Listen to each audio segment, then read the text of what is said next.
Sono il dottor Giuseppe Mannu, già direttore di questo stabilimento. Sono lavorato dentro dal 1961 al giugno 1989, dopodiché sono andato in pensione. Dal 1° marzo sono procuratore della società addetto al suo smantellamento, ossia vendo gli impianti, vendo i macchinari. Prima mi sono anche incaricato, purtroppo, di liquidare il personale. L'altro giorno, pochi giorni fa, c'erano ancora 50 persone qui dentro a lavorare. 50 persone le tenevamo in agosto per i lavori di riparazione e di manutenzione, quando lo stabilimento era buono. Qui all'ingresso c'è una stele, adesso quasi coperta dalla vegetazione, che ricorda coloro che sono caduti sul lavoro all'interno di questo stabilimento. E sono 9 nomi. Qui ogni 1° maggio il comune, con tutta la storia della banda, la fanfara, le autorità, i sindaci, le autorità civili, militari, perché c'è la Guardia di Finanza, c'è i carabinieri, la polizia, vengono a depositare una corona ai caduti sul lavoro il 1° maggio. E ho detto che l'anno che verrà, il 95, troverà quel cancello chiuso, perché lo stabilimento ha cessato la produzione in data 30 giugno 1994. Presso poco a 100 anni da quando il suo fondatore Adriano Cecchetti aveva aperto la prima officina meccanica a Civitano Alta, e nel 1908 si era poi trasferito qua giù e piano piano era cresciuto fino ad occupare oltre 2500 persone negli anni della guerra. Ma si è cresciuto con tutte le guerre, è cresciuto con la guerra di Libia, è cresciuto con la prima guerra mondiale, è cresciuto con la guerra di Etiopia, è cresciuto con la guerra di Spagna ed è cresciuto ancora di più con l'ultima, purtroppo, guerra mondiale che ha lasciato lo stabilimento completamente distrutto da bombardamenti aerei. Adriano Cecchetti è morto nel 1947 dopo aver riedificato lo stabilimento. Qui sulla destra sono le parti della ex meccanica, sulla sinistra in fondo c'è la modelleria della fonderia, che gli ultimi 3 capannoni sono della fonderia. Quando nel 61 sono venuto, c'erano tutti i dipendenti, siamo venuti da Roma, io per Ingegner Giusti, che tutti ricordano qui dentro. Ingegner Giusti era mio cognato, e ci dicevano, coloro che avevano rilevato lo stabilimento perché era di proprietà Viberti, è passato sotto un'impresa romana, i fratelli Pucciù, dicevano che andava male lo stabilimento e bisognava starci 6 mesi per aggiustare le cose. I 6 mesi dal 1961 sono diventati che sono rimasto qui fino al 1989, il 30 di giugno. Mio cognato se n'è andato prima e io ne ho preso il posto. Se n'è andato prima per ragioni varie, perché a un dato momento l'impresa romana aveva spaventata dal periodo delle Brigate Rosse, forse lo ricordate, aveva deciso praticamente di cedere le armi, di mollare il tutto, e questo sarebbe stato liquidato. Quando hanno voluto farlo qui, in un dato momento io effettivamente mi sono posto dentro di me e sono riuscito, in quello in cui non era riuscito nel genere giusto, a fare comprare lo stabilimento al signor Alberto Gallinari, il quale di Reggio Emilia, il quale aveva ben 2 società nel settore ferroviario regionale. Una era la Gallinari SpA e costruiva carrozze, e quell'altra era Igieni Fratelli Greco che facevano locomotori. Qui si facevano solo carri, e allora faceva il treno completo. Benissimo, era entusiasta del fatto di venire a Civitanova Marche perché aveva trovato della gente che lavorava, della gente seria, della gente preparata, e naturalmente non avevamo problemi a fare anche le carrozze, e difatti successivamente abbiamo fatto le carrozze ferroviarie, bellissime carrozze, quelle che vedete tutti i giorni circolare per la rete ferroviaria italiana. Con una certa emozione sono entrato qui dentro perché manco da questo reparto da 44-46 anni. E vedere come è cambiata la fonderia e com'era quando ci lavoravo io. Io sono Mario Beruschi, sono nato a Civitanova Alta il 4 luglio del 1921. Qui in fonderia sono venuto nel 1946, quando sono tornato dalla prigionia, e allora c'era il caporeparto, era Andrea Morasso di Ancona, un vecchietto di 80 anni, tanto bravo, un uomo come un padre. E si facevano i lavori che si facevano qui erano quasi tutti per le ferrovie, si facevano i ceppi per i freni e altre cose in ghisa. Ho visto dei stipetti aperti con ancora dei ferri che servono in conteria, le cazzole, gli squadrucci, gli spadoni. Ha fatto un senso dentro, ecco, perché tant'anni io ho fatto altri lavori dopo, fino dal 46 al 56 ho lavorato qui. Poi vorrei raccontare un episodio che mi è successo nel 48, proprio il 18 luglio, quando ci fu l'attentato al capo del Partito Comunista Togliatti.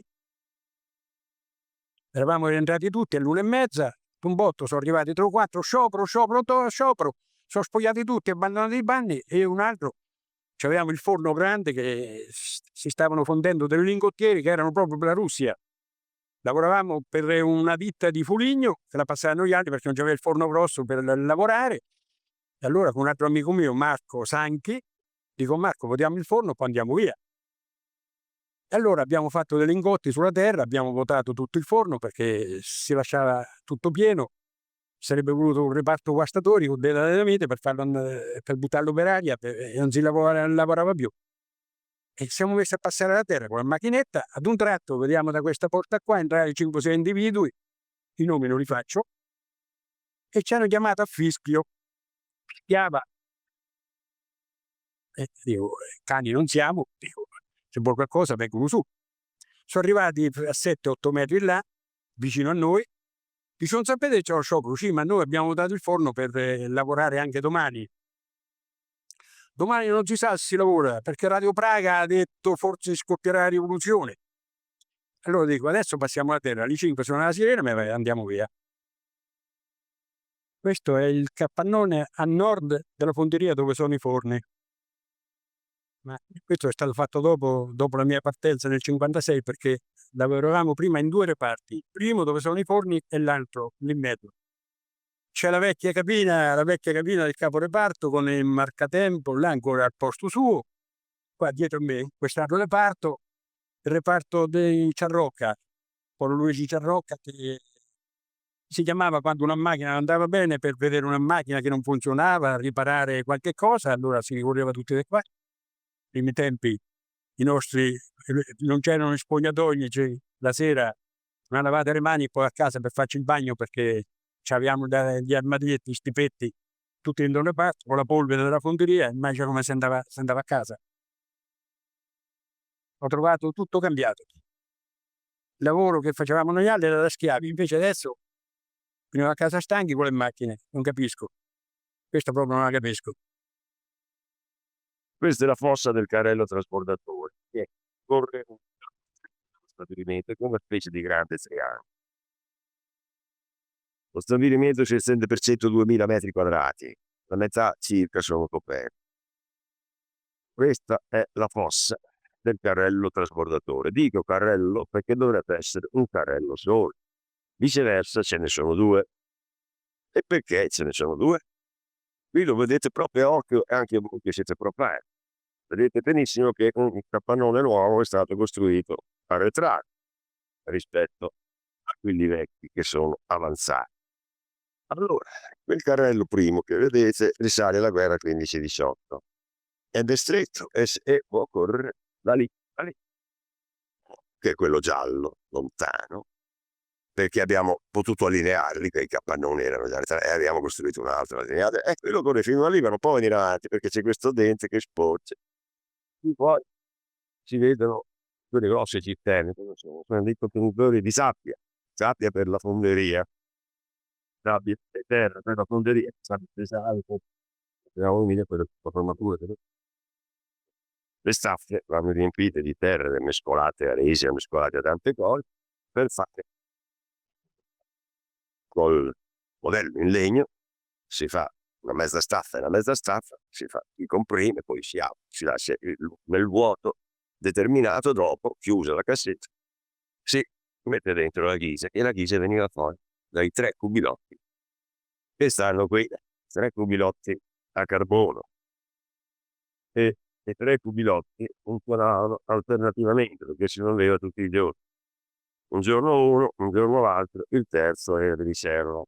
Eccoli qua, i cubilotti sono dei cilindri, in lamiera, molto alti, perché la carica che viene dalla parte superiore è fatta di uno strato di carbone, di uno strato di rottami di ghisa, uno strato di rottami di ferro, un altro strato di carbone alternati ai rottami di ghisa e di ferro, e dall'alto si accende il carbone sotto.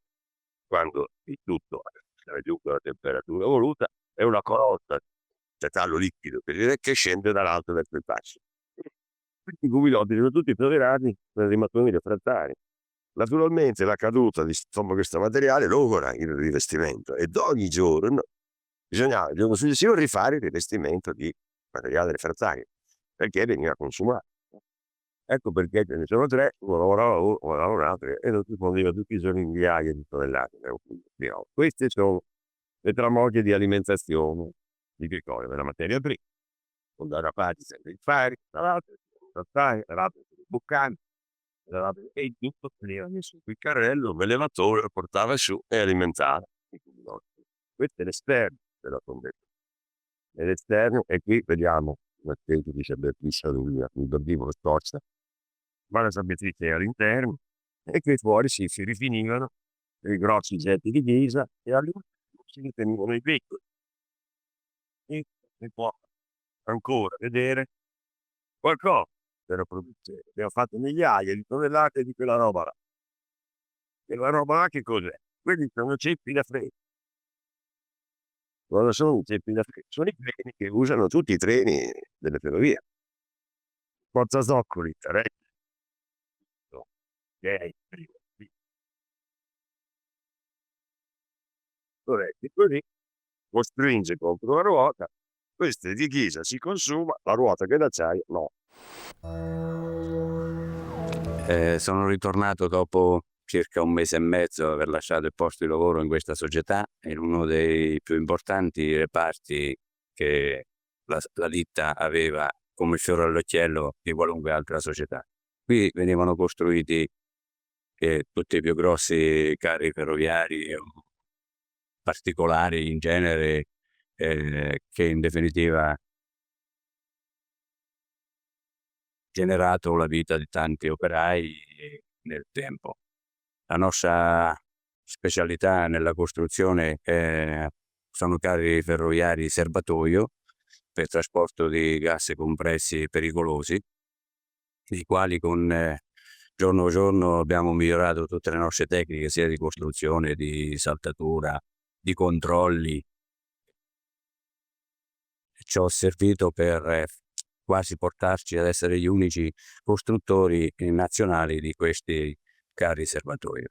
Io sono entrato in questa società il 14 luglio del 1960, quindi ho lavorato per 34 anni consecutivi. Sono entrato qui come operaio qualificato e lavoravo in un reparto macchine, e poi al momento che dovevo fare la prova per diventare specializzato, avendo necessità di andare negli uffici mancavano delle persone, m'hanno richiamato, m'hanno portato in un ufficio, che era l'ufficio produzione, dove imparando a conoscere e a leggere i disegni per poter dare la possibilità ai dipendenti, agli operai che lavoravano a contatto con queste materie prime, di poter svolgere il loro lavoro nel migliore dei modi. Forse non mi sono presentato, ma mi chiamo Ricchi Marino, sono nato il 26 marzo del 1943.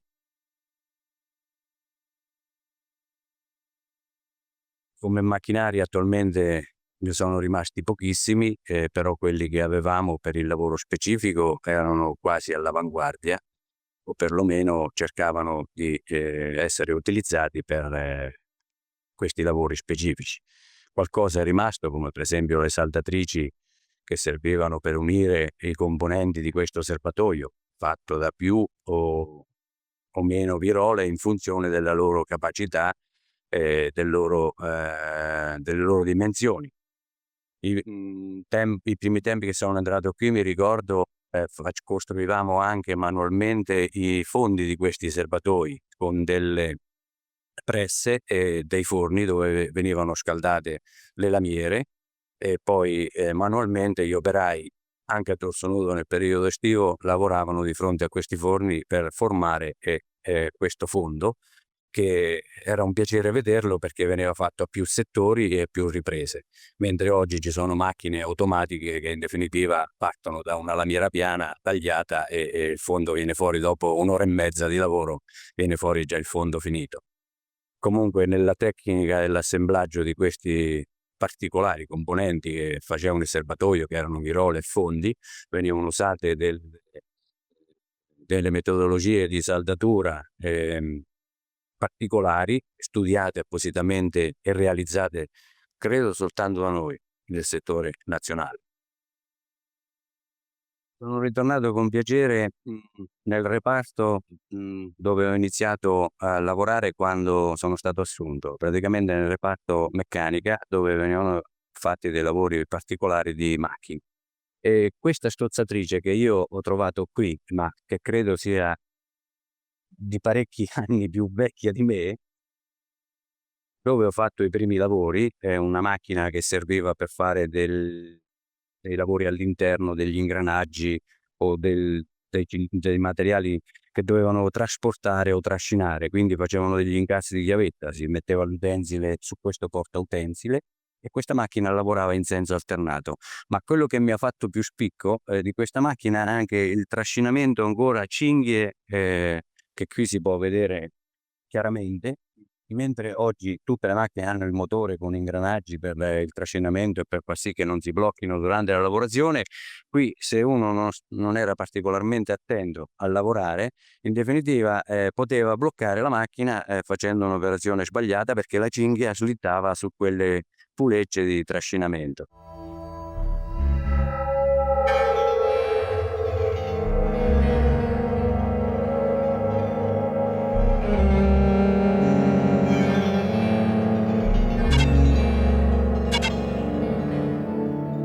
Se il rituale è cominciare con la presentazione, io mi chiamo Ferdinando Cabas. Sono nato tanti anni fa, era nel 1918 e doveva ancora finire la prima guerra mondiale. Sono nato in un paese dell'Appennino parmigiano, ma di famiglia carpigiana, e cresciuto a Modena, dove ho compiuto parte dei miei studi, che poi ho completato a Torino al Politecnico, laureandomi in ingegneria. Per una certa circostanza di un ingegnere modenese che era vicepresidente della Cecchetti, fui invitato a presentarmi alla Cecchetti, dove arrivai e sbarcai il 1° luglio del 1946. L'atmosfera che trovai qui era ben diversa da quella che vivo oggi, perché trovai delle macerie, trovai dei capannoni distrutti, semidistrutti, ma tutto un fervore di ricostruzione. Si guardava avanti verso la vita. Mentre oggi, facendo una camminata qui in questa officina dove ho vissuto 40 anni, guardo indietro al passato, non guardo avanti, e il cuore mi si rattrista veramente.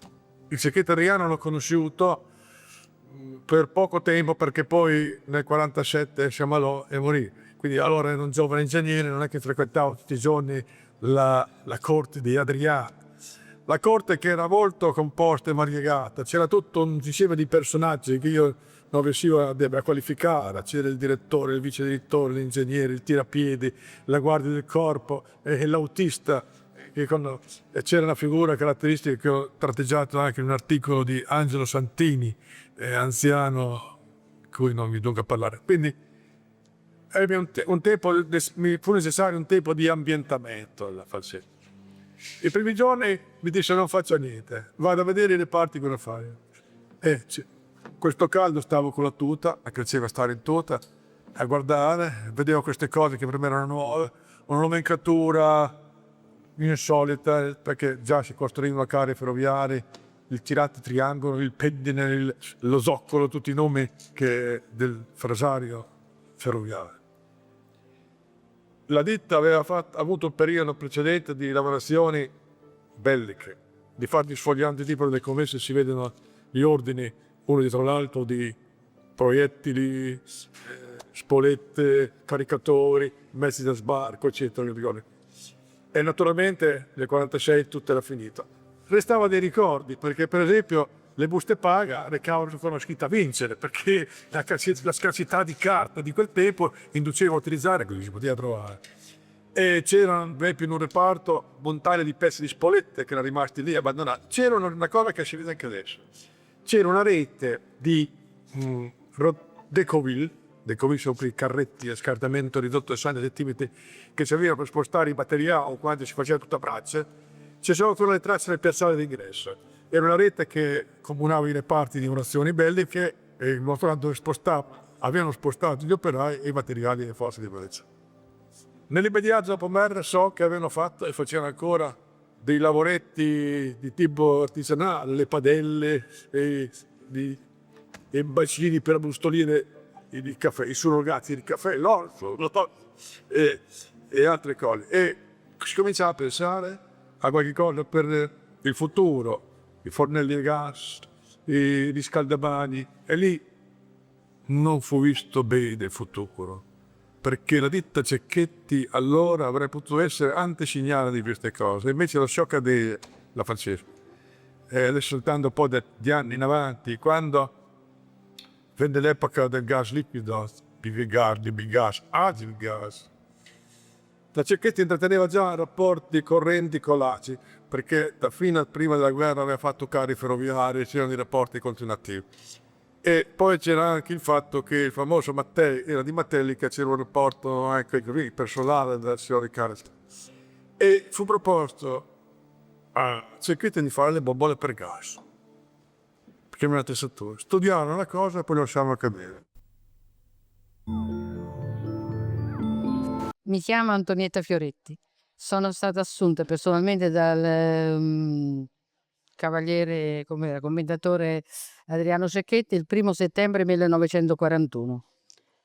Allora avevo uno stipendio, sono stata assunta con uno stipendio di 416 lire lorde, 360 mensili nette. E abbiamo lavorato qui fino allo sfollamento che nel 1943, poi ci siamo trasferite a Civitanova Alta in un teatrino parrocchiale, ma ne eravamo rimasti una ventina, 18-20 fra dirigenti e impiegati. E siamo stati lì fino al 45, sono stato, fino al termine della guerra in sostanza. Siamo ritornati qui a Porto Civitanova, però non in questi uffici perché erano tutti occupati dagli inglesi. Sono andati via loro e siamo ritornati qui e io sono stata sempre dentro questo ufficio che era l'ufficio contabilità dal giorno che sono stata assunta fino a che non sono andata via, poi fino al 78, dal 41 al 78. Nel 56 siamo stati tutti licenziati perché la ditta è andata in amministrazione controllata, poi amministrazione concordataria, poi sono venuti i liquidatori, cioè prima è venuto un commissario da Roma, poi i liquidatori e ci hanno licenziati tutti. Siamo stati assunti da Viberti. E le donne in principio nel 41 eravamo, non so, penso una quarantina, perché non c'era una datilografia per ogni ufficio. tutte le datilografe erano accentrate nell'ufficio segreteria con Angelo Me come capostipite. Poi dopo, quando venne invece il dottore Fioravanti, pretese che una dattilografa fosse stata messa per ogni ufficio, però appena rientrati dallo scollamento, come donna ero rimasta io sola come impiegata e c'era una operaia che stava alla verniceria.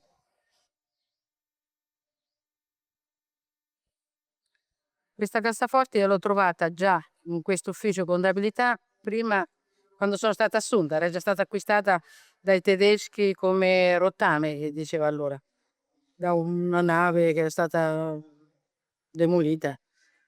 E durante lo scollamento noi l'abbiamo lasciata qui perché non era possibile trasportarla in quanto pesantissima. E non sono riusciti ad aprirla né i tedeschi né gli inglesi che poi hanno occupato gli uffici. L'abbiamo ritrovata difatti dopo lo scollamento, qui con tutto quello che avevamo lasciato in cassaforte. Poca roba, ma comunque c'era rimasto tutto. E poi io però non ero cassiera a quel tempo. In primo momento c'era il nipote del signor Adriano, il signor Mario Angeletti, ragioniere. Poi fu affidato a Fioretti Luigi. Poi dopo Fioretti Luigi fu trasferito in un altro ufficio e allora la lasciarono a me. Io facevo la contabilità generale e la cassaforte. Dicevo anche la cassa, insomma. Era abbastanza pesante. Ma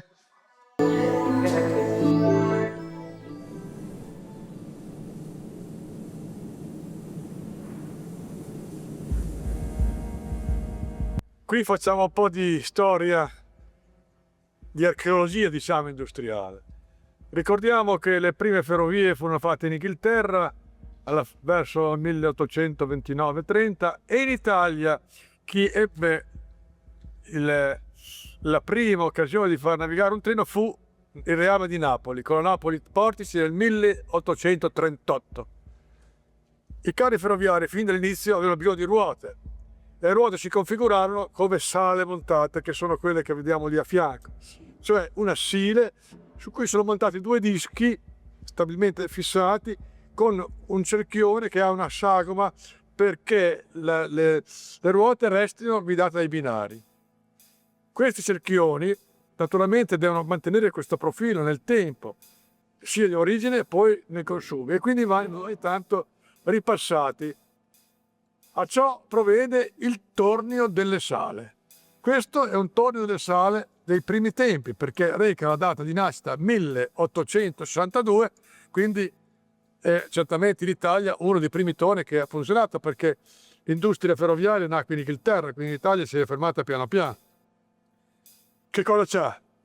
C'ha le due parti essenziali, le due piattaforme sulle quali si montano le ruote e vengono trascinati in movimento. Anticamente, originariamente, c'erano delle trasmissioni a cinghie dall'alto. Se ricordiamo, nelle officine antiche c'era la macchina a vapore che faceva andare degli alberi di trasmissione via via nei vari reparti. Queste cinghie azionavano le macchine. In tempi più recenti questo è stato motorizzato, cioè è stato applicato un motore elettrico a lato con una trasmissione che fa girare le ruote, quindi questa parte antica non si vede. Si intravede questo sistema di cricco che serve a dare l'avanzamento, cioè man mano faceva un giro, l'utensile si spostava. Gli utensili, perché sono due, sui due cerchioni. L'operaio stava da queste parti e con queste maniglie adattava l'utensile alla forma da dare.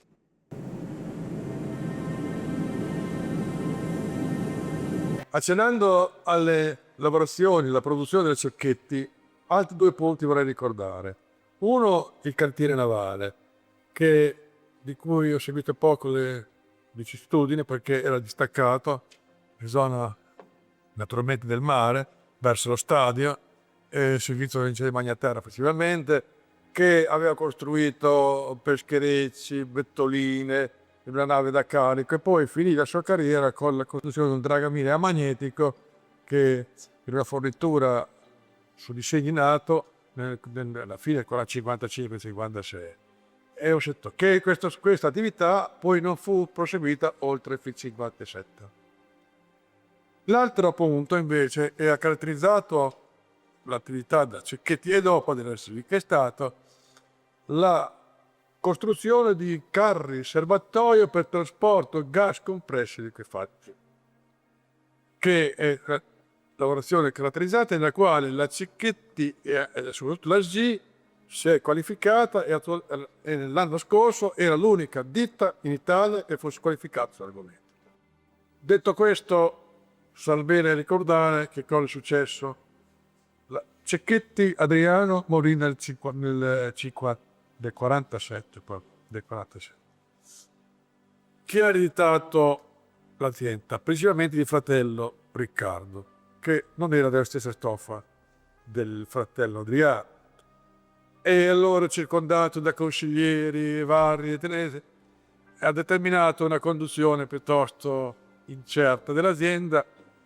Passati gli anni buoni in cui qualunque cosa si faceva veniva lautamente pagata perché si usciva dalla guerra, c'era bisogno di tutto, della padella, dicevo prima, e del tenditore per carro ferroviario, cominciarono gli anni difficili e venne fuori il dissesto finanziario. E nell'estate del 57 avvenne il trapasso da Cecchetti a SGI.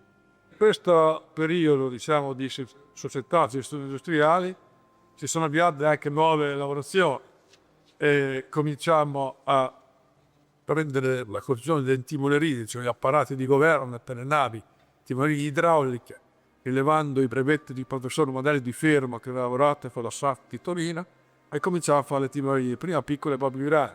Dalle timonerie venne fuori l'aggancio con le impianti di bordo, quelle che si vedono proiettate ancora sui modelli che stavano nei corridoi, che raggiunsero il Guni negli anni 67, 68, 69, 70. Fu una delle attività più impegnative, perché mentre l'attività di officina, bene o male, aveva un calendario e un orario, con le navi non c'era più né calendario né orario, non c'era le feste, le notti, soprattutto che era sempre il correre di pagliata. Ho chiuso la carriera quando la ditta era ancora in piena attività e sognavo di vederla continuare. Oggi che la vedo morire, nonostante sia fuori da tempo, ne provo un senso di tristezza e di sbavero.